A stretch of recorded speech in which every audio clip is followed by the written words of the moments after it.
If the legislature goes along with this plan, the sales pitch will be next. So how do you sell a tax increase to taxed out voters?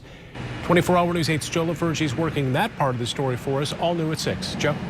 Yeah, Brian, we're here live in Grand Rapids. And it was about 6 months ago that Grand Rapids City voters went to the polls and extended what was supposed to be a temporary income tax hike to pay for road repair through 2030 here in the city of Grand Rapids. Now, supporters say that took some effort, but it'll take a lot more effort to get a similar measure passed statewide. Ed Kettle knows as much about selling ideas to voters as anyone in West Michigan. A longtime political consultant sat down with us to watch the announcement out of the Capitol. To me, it sounds like a very positive package. How realistic is the plan? Well, consider this. Last May, voters approved an extension to what was supposed to be a temporary income tax increase to rebuild roads in the city of Grand Rapids. Kettle was a member of the committee that put that plan together. The people are just, I don't want my roads like this anymore. I depend on this to get to work or get my business goods from one place to another, whatever it might be.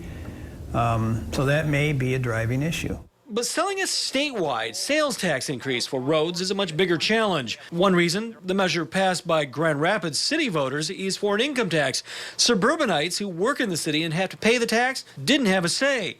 Then there's the timing. It's an enormous undertaking to do before May.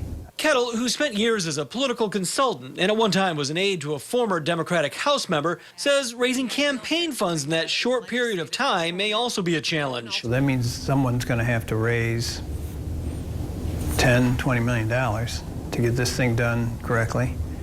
And that's without knowledge of any opposition, which I'm sure there will be much. Then there's the risk of voter backlash. Kettle says the governors seem to have a clear focus on what needed to be done when it comes to roads, but not the legislature. And that could help any opposition to a proposed tax hike. But this has just been chaos. It's just free-for-all. So people don't know what's going on. They don't know what to believe. And now they will believe anything. They'll believe any negative message that comes out there because it's hard to get people to vote for a tax. And as we wait to hear what comes out of the legislature tonight that would essentially put this on the ballot or decide not to put it on the ballot, we are getting some reactions, some local reactions, specifically the Grand Rapids Area Chamber of Commerce putting out a news release this afternoon saying if this does go to the ballot, they're going to take a very close look at it before deciding any position on it. Live in Grand Rapids, Joe LaFergie, 24-hour News 8. Now, our crews are staying in Lansing all night to keep you updated on this plan. We'll bring you updates as they come in on woodtv.com and tonight on 24-hour News 8 at 10 and 11.